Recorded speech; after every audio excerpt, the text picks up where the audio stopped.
Perang Saudara setelah Perundingan Linggarjati Kuningan 1946 sampai 1947.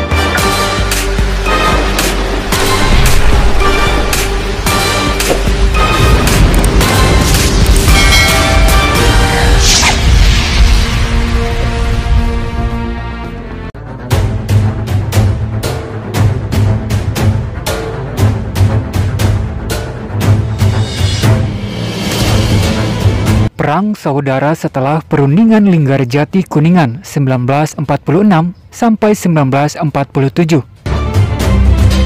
Linggarjati adalah salah satu tempat perundingan terkenal dalam upaya Indonesia merdeka pasca proklamasi. Karena sebagaimana diketahui pasca kekalahan Jepang dari sekutu, Belanda kembali mengambil alih Republik Indonesia dengan cara membonceng tentara sekutu. Belanda secara agresif melakukan aksi militer merampas senjata, menangkapi pejuang-pejuang Republik. Para pejuang Republik tidak tinggal diam. Peperangan besar pun berkecamuk di seluruh wilayah Republik menentang sekutu dan Belanda. Linggarjati sendiri adalah suatu desa yang masuk pada wilayah Kabupaten Kuningan, Jawa Barat. Dalam catatan atau berita-berita nasional, Linggarjati disebut dengan Linggarjati, sehingga perundingan yang diadakan di desa tersebut dinamakan Perundingan Linggarjati.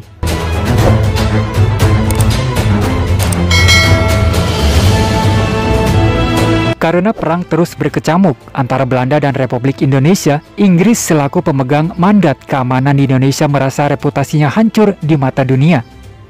Apalagi perang Belanda-Indonesia sudah sampai di telinga PBB. Oleh karena itu, Inggris memaksa keduanya, Republik Indonesia dan Kerajaan Belanda, untuk berunding.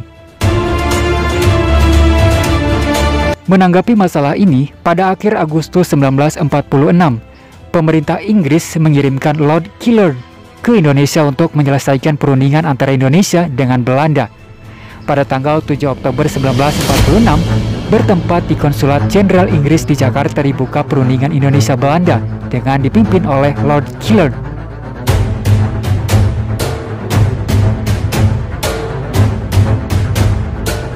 Pada tanggal 20 Juli 1947, Gubernur Jenderal H.J. Van Mook akhirnya menyatakan bahwa Belanda tidak terkait lagi dengan perjanjian ini, alias membatalkan perjanjian atau ingkar janji, dan pada tanggal 21 Juli 1947, meletuslah agresi militer Belanda I, di mana secara besar-besaran Belanda memburu para pejuang dan menyerang Jawa.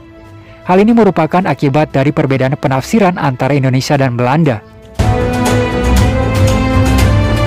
Saat itu sejumlah wilayah di Jawa Barat turut menjadi sasaran hingga menimbulkan kekacauan seperti di Karesindenan Cirebon, Indramayu, Majalengka, dan Kuningan. Agaknya peristiwa ini membuat pusat pemerintahan ibu kota di sana terpaksa dipindahkan secara darurat ke wilayah desa Kecamatan Ciwaru, Kabupaten Kuningan.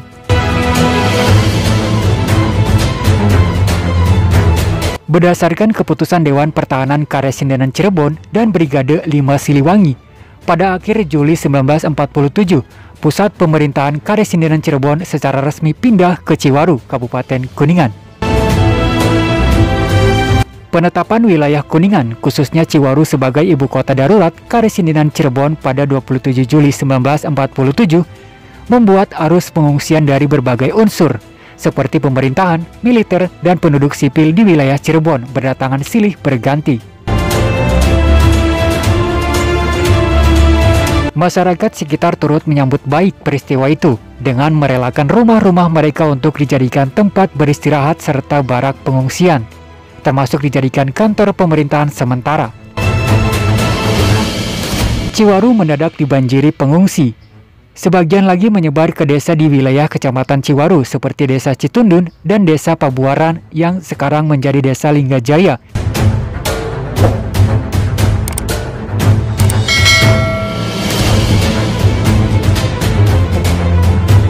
Dalam melancarkan aktivitas pemerintahan Karesindenan Cirebon di Ciwaru Kuningan, sejumlah unsur masyarakat turut membantu pasukan Komando Brigade 5 Divisi Siliwangi pimpinan Letkol Abimanyu.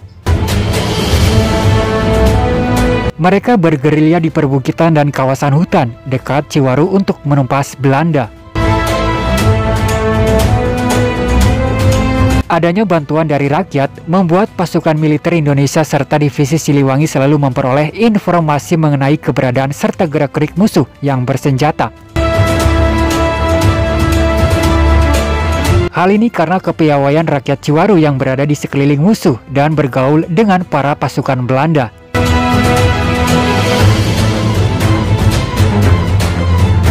Saat itu Belanda tidak mengetahui jika rakyat sipil Kuningan, Ciwaru, turut membantu pergerakan pejuang tanah air. Dengan bantuan itu, pintu menuju markas dan tempat tidur musuh akhirnya bisa diketahui guna mempermudah pasukan Siliwangi untuk menciptakan serangan tiba-tiba dari pejuang yang tidak berseragam. Dipilihnya Ciwaru sebagai pusat pemerintahan darurat Karesidenan Cirebon membuat kawasan yang sebelumnya terpencil dan tidak teraliri listrik menjadi maju. Rumah-rumah warga banyak yang berubah fungsi sebagai pusat-pusat administrasi. Kecamatan Ciwaru yang saat itu dipimpin Sumarno, Dewan Harian Cabang Angkatan 45 Kabupaten Kuningan, terletak di kaki Bukit Gunung Tilu dan berjarak sekitar 30 km sebelah tenggara kota Kuningan, atau sekitar 70 km sebelah selatan kota Cirebon yang menjadi pusat pasukan Belanda. Karesidenan Cirebon sendiri ketika itu dipimpin oleh Residen Hamdani dengan sekretarisnya Abdurrahman.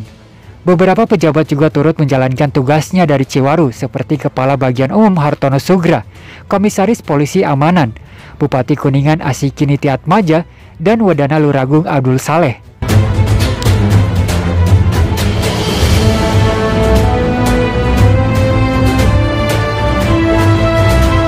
Pusat Karesidenan Cirebon sendiri kembali dipindahkan dari Ciwaru ke Cirebon pada tanggal 1 Januari 1950. Pada 1947, Ciwaru dipilih sebagai ibu kota pemerintahan darurat Karesidenan Cirebon, ketika wilayah Cirebon yang menjadi pusat pemerintahan sebelumnya dihancurkan oleh pasukan Belanda dalam invasi militernya di Jawa Barat.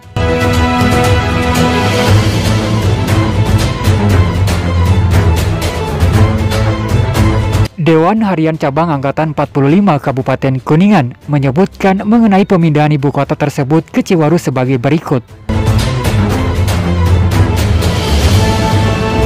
Akibat kondisi dan situasi yang tidak menentu, maka berdasarkan keputusan Dewan Pertahanan Karesidenan Cirebon dan Brigade 5 Siliwangi, pada akhir Juli 1947, pusat pemerintahan Karesidenan Cirebon secara resmi pindah ke Ciwaru, Kabupaten Kuningan.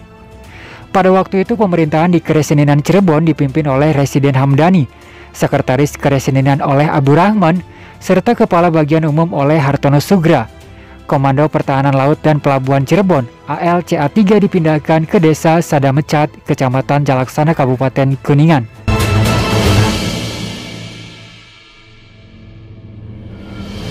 Setelah semua komponen pemerintahan, baik dari pihak sipil dan militer, banyak pula dari laskar-laskar pejuang serta berbagai lapisan masyarakat mulai berbondong-bondong datang menuju Ciwaru, yang merupakan ibu kota baru dari Karesidenan Cirebon.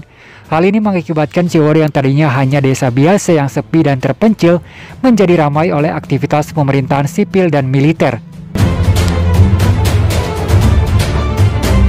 Rakyat Ciwaru yang masih kental dengan sifat gotong royong dan ramah tamahnya menerima dengan terbuka dan menyerahkan rumah-rumah mereka untuk dijadikan basis perjuangan dalam upaya mempertahankan kemerdekaan dari rongrongan Belanda yang sudah memasuki wilayah Kuningan. Kepindahan pemerintahan Karesidenan Cirebon ke Ciwaru ini ternyata tidak diikuti oleh seluruh pejabat sipil tingkat bawah beserta stafnya. Untuk mengatasi kekurangan pegawai, maka dari pihak penduduk setempat, pengungsi, pejuang dan lainnya direkrut dan dijadikan pegawai pemerintahan Karesidenan Cirebon di Ciwaru.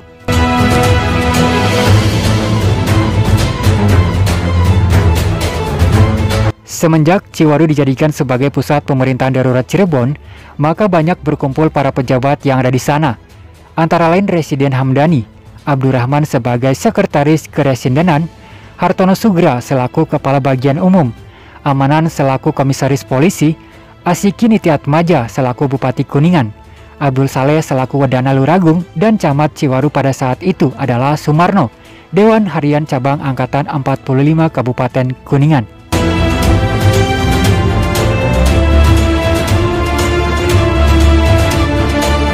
Setelah Ciwaru dijadikan sebagai pusat pemerintahan Keresidenan Cirebon, berdatanganlah para laskar-laskar pejuang yang bermarkas maupun yang hanya singgah sebentar di Ciwaru. Salah satunya adalah pasukan Bambu Runcing di bawah pimpinan Letnan Kolonel Sultan Akbar.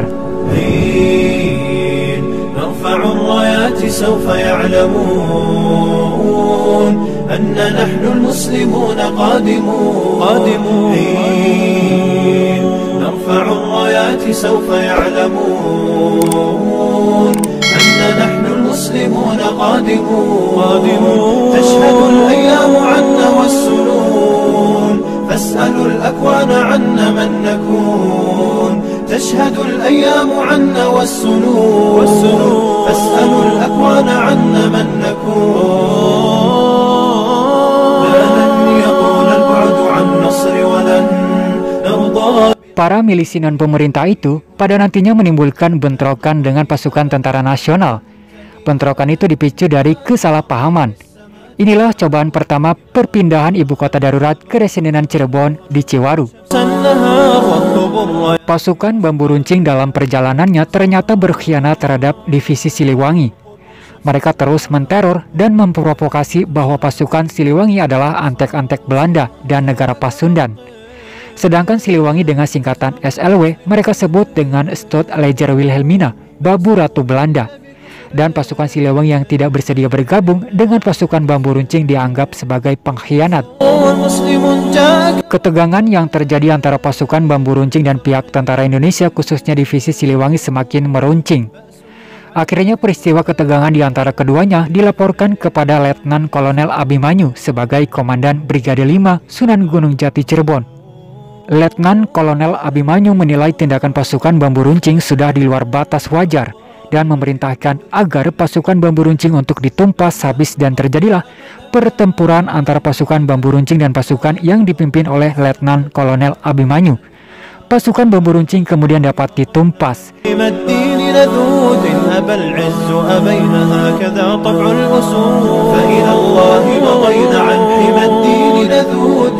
العز أبينا هكذا طبع الأسود سوف نبقى بثبات تقتدي به الجبال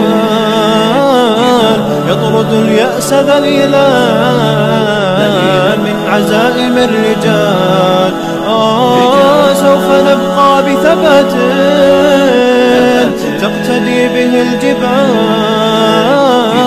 يطرد اليأس ذليلا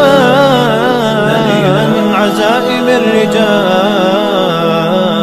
من عزائم الرجال لن يطول البعد عن نصر ولن نرضى بغير النور في الليل هدى لن ننطفي أبدا لن ننتهي أبدا إنا كبرق في السماء جاء ملتهبا